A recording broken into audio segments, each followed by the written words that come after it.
은혜로운 찬양, 또 아름다운 찬양으로 인해서 감사를 드립니다.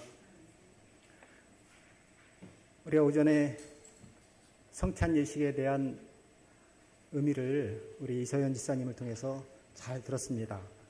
오늘 이 시간에는 세종 예식과 관련된 의미들을 좀 생각해보는 그런 시간을 갖고자 합니다. 요한복음 13장 1절로 11절에 있는 말씀을 본문을 통해서 그 의미를 살펴보고자 합니다. 요한복음 13장 1절로 11절을 보면 이제 예수님께서 최후의 만찬 중에 있었던 일을 기록하고 있습니다. 이제 예수님께서는 하늘로 돌아가셔야 할 시간이 가까웠다는 것을 아시고 이제 제 아들을 향해서 그분이 가지셨던 애틋한 마음, 또 마지막으로 전해주고 싶은 마음을 제자들의 발을 씻어주는 모습으로 기록되어 있습니다. 13장 1절입니다. 유월절 전에 예수께서 자기가 세상을 떠나 아버지께로 돌아가실 때가 이른 줄 아시고 세상에 있는 자기 사람들을 사랑하시되 끝까지 사랑하시니라. 유월절 전에 있었던 내용인데요. 그 6월절은 이제 목요일 날 저녁 때 시작이 되는데요. 목요일에 있게 될 그 6월절은 하나님께서 이제 애굽의 노예로 살던 이스라엘 백성들을 모세를 통해서 구원하신 것을 기념하는 이스라엘 최고의 명절이었습니다. 일주일간 진행되는 그 6월절은 목요일 저녁부터 시작이 되는데 양고기를 구워서 무교병과 쓴나물을 먹으면서 성경에 기록된 의식을 행하게 됩니다. 이제 예수님께서도 이제 다음 날, 6월절 다음 날 이제 십자가에서 죽으심을 앞두고 제자들과 함께 마지막 6월절 식사를 하시는 것입니다. 우리가 성찬 그렇게 얘기를 하는데 저녁 시간을 성만찬이라고 말하고 다른 시간을 성찬 그렇게 얘기를 하죠. 마태, 마가, 누가복음에는 이 성만찬의 유래가 될 만한 최후의 만찬에 대해서 상세히 기록해 놓았는데 요한복음서를 보면 그 성만찬에 대한 내용은 생략하고 제자들의 발을 씻긴 내용만 자세히 다루고 있습니다. 요한의 의도는 무엇이었을까요?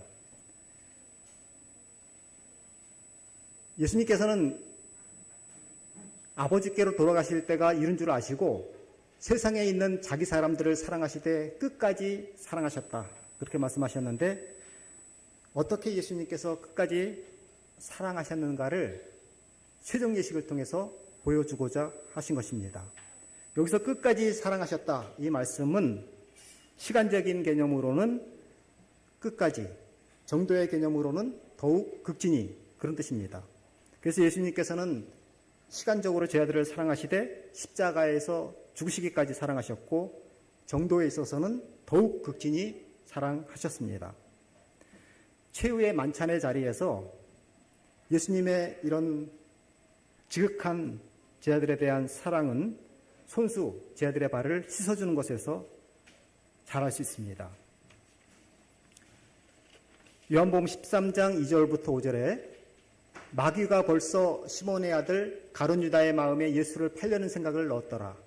저녁 먹는 중에 예수는 아버지께서 모든 것을 자기 손에 맡기신 것과 또 자기가 하나님께로부터 오셨다가 하나님께로 돌아가실 것을 아시고 저녁 잡수시던 자리에서 일어나 겉옷을 벗고 수건을 가져다가 허리에 두르시고 이에 대야에 물을 떠서 제자들의 발을 씻으시고 그 두르신 수건으로 닦기를 시작하셨다 그랬습니다. 이제 예수님은 다음날 십자가의 죽으심을 앞두고 제 아들과 최후의 만찬을 가지게 되시는데 식탁에서 일어나셔서 제 아들의 발을 씻어주셨다 그랬습니다. 그때가 저녁 먹는 중이라고 3절에 말씀하시는데 저녁 먹는 중이었기 때문에 식사 직전이었는지 식사 시간 중간이었는지 분명치 않지만 확실한 것은 식사가 다 끝난 다음에 제 아들의 발을 씻어준 것은 아니라는 것입니다. 그것을 어떻게 할 수 있는가 하면 요한복음 13장 26절에 보면 그 세종 예식을 발을 다 씻어준 다음에 예수께서 대답하시되 내가 떡 한 조각을 적셔다 주는 자가 그니라 하시고 곧 떡 한 조각을 적셔서 가롯 시몬의 아들 유다에게 주셨다. 이렇게 말씀하고 계시는데, 즉 이 떡을 가져다 주었다. 그것은 아직까지도 그 식사가 끝나지 않았다 하는 그런 표시이죠. 그래서 이 세종예식은 식사하기 전 아니면 중간쯤에 있었다. 그렇게 생각할 수가 있겠습니다. 당시 유대 관습에 의하면 손님이 집에 도착을 하면 입구에서 즉시 발을 씻어줍니다. 그리고 손님의 발을 씻어주는 것은 종이었습니다. 그런데 지금 예수님은 제 아들의 발을 집 입구에서 씻어주는 것이 아니고 식사가 조금 지난 만찬 식사 자리에서 발을 씻어주신 것입니다. 그것도 종이 아니라 스승이신 예수님이 손수 제자들의 발을 씻어주셨습니다. 이것은 당시의 관습에서 크게 어긋나는 일이었습니다.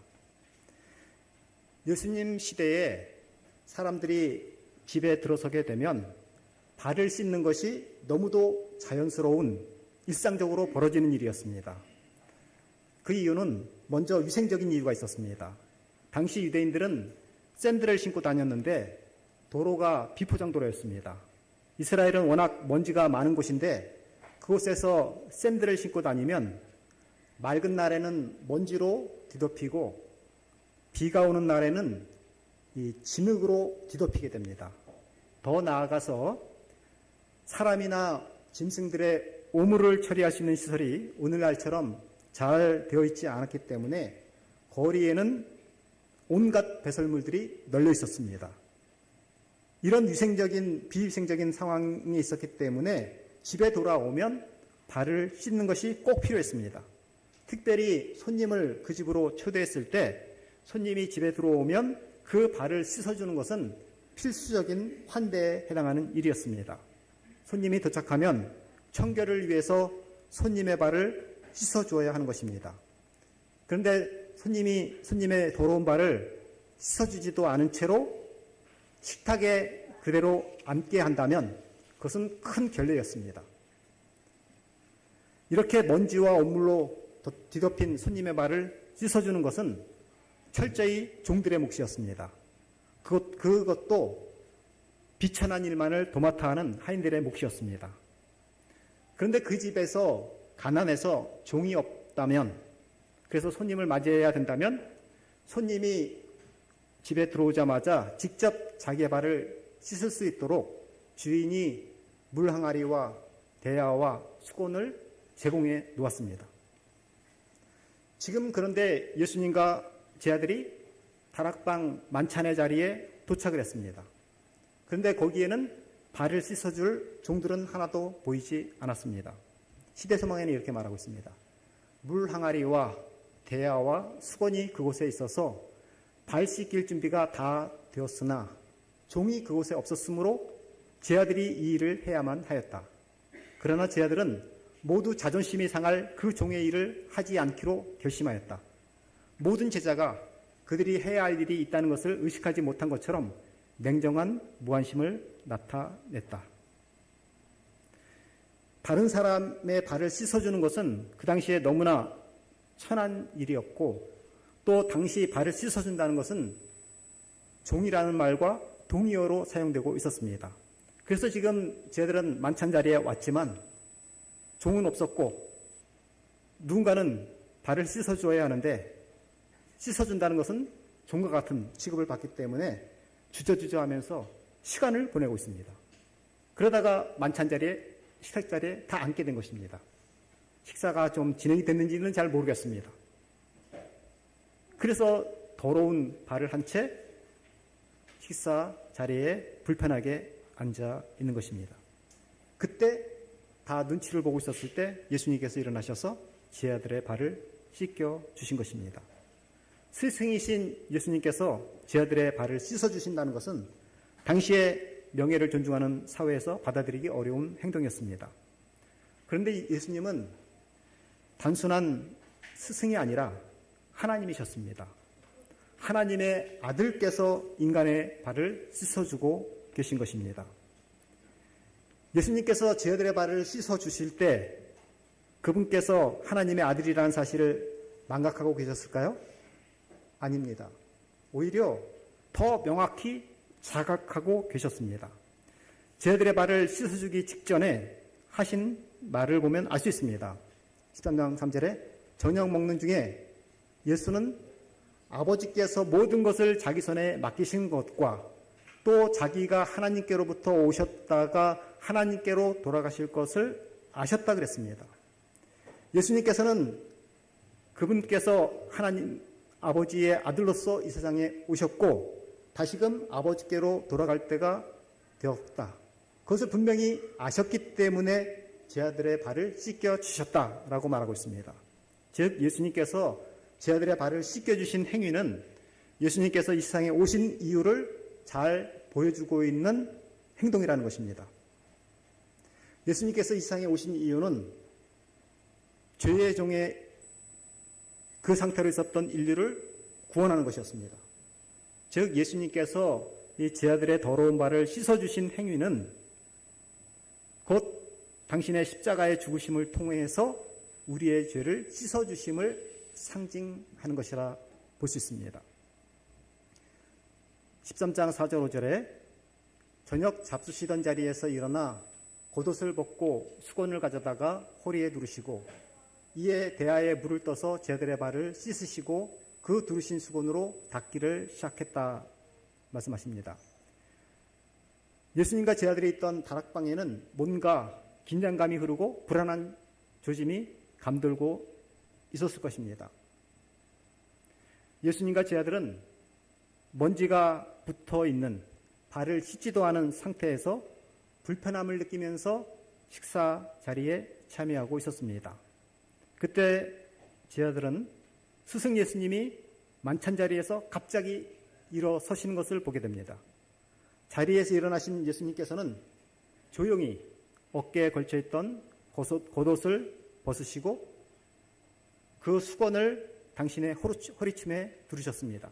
그리고는 옆에 놓여있던 대야에 물을 부어서 그 대야를 들고서 가장 가까이에 있는 제자로부터 씻기 시작하셨습니다. 무릎을 꿇으신 예수님께서는 샌들을 벗긴 다음에 그의 발을 닦기 시작하셨습니다. 예수님과 제자들은 당대 그 관습에 따라서 비스듬히 누워 계셨을 것이라고 생각을 합니다. 이런 자세를 고려해 볼 때 예수님께서 제자들의 발을 씻기시기 위해서 한 사람씩 나오도록 부탁을 하지 않아도 됩니다. 자연스럽게 그들의 발치로 가서 그냥 샌들을 벗겨서 발을 씻어주면 된다는 것을 알 수가 있습니다. 첫 번째로 예수님께서 발을 씻어주신 제자가 누굴까요? 성경 본문에는 나와 있지 않습니다. 그러나 시대소망에는 이렇게 말씀하십니다. 식탁에서 자리를 차지하는 일에 있어서 유다는 첫째 자리를 차지하려고 하였고 그리스도께서는 종으로서 유다를 첫째로 섬겼다.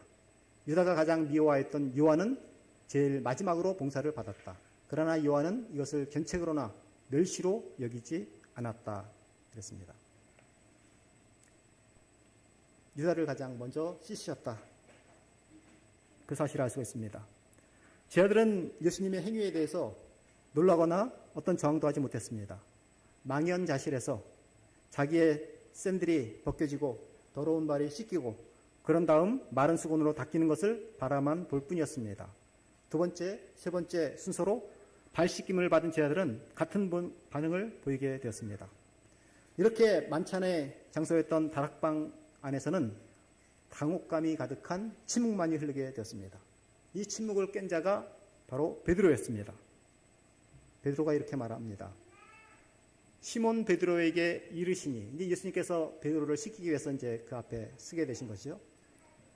베드로가 이르되 주여 주께서 내 발을 씻으시나이까? 예수께서 대답하여 이르시되 내가 하는 것을 내가 지금은 알지 못하나 이후에는 알리라. 베드로가 이르되 내 발을 절대로 씻지 못하시리이다.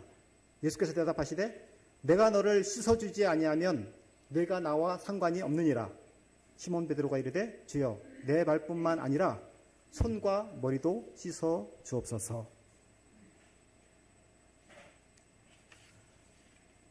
베드로는 예수님께서 자기의 발을 씻으려고 하자 발을 웅크리면서 질문을 던집니다. 주여, 주께서 내 발을 씻기시나이까? 이 베드로의 질문은 받은 충격을 표현한 것이고 또 예수님께서 행하신 일에 대해서 어떤 꾸지람을 드러내는 것입니다. 예수님께서는 이런 베드로의 질문에 대해서 응답하십니다. 7절에 내가 하는 것을 내가 지금은 알지 못하나 이후에는 알리라 말씀하셨습니다. 베드로는 지금 하나님의 아들로서 예수님께서 종의 일을 하시는 것을 차마 볼 수가 없었고 이런 굴욕적인 상황에 대해서 화가 나 있었습니다. 그런데 지금 베드로는 예수님께서 행하시는 그 일의 의미를 잘 모르지만 사실 나중에는 알게 된다는 것입니다. 즉 예수님께서는 이 일을 위해서 오셨다는 것입니다. 베드로는 잘 알지를 못했기 때문에 내 발을 절대로 씻기지 못하리다라고 부르짖었습니다. 당대 사회적인 관습을 고려해 볼 때 베드로의 사양은 겸손의 미덕처럼 보이기도 합니다. 그러나 예수님은 이 베드로의 사양하는 태도를 겸손한 태도로 보지 않으셨습니다. 겸손으로 보았다면 꾸짖을 리가 없는 것입니다. 그리스도인에게 있어서 참된 겸손은 무엇일까? 어떤 분은 속으로는 아니면서 겉으로는 자신을 낮추는 것, 자신을 비하하는 것을 겸손이라고 생각합니다. 또 어떤 분은 사실과 다르게 자기는 아무 재능도 없는 것처럼 가장하는 것을 겸손으로 생각하기도 합니다. 그러나 성경에서 나오는 참된 겸손이란 자신을 낮추어 생각하는 것이 아니라 자신에 대해서 덜 생각하는 것입니다. 자신을 비우는 것입니다.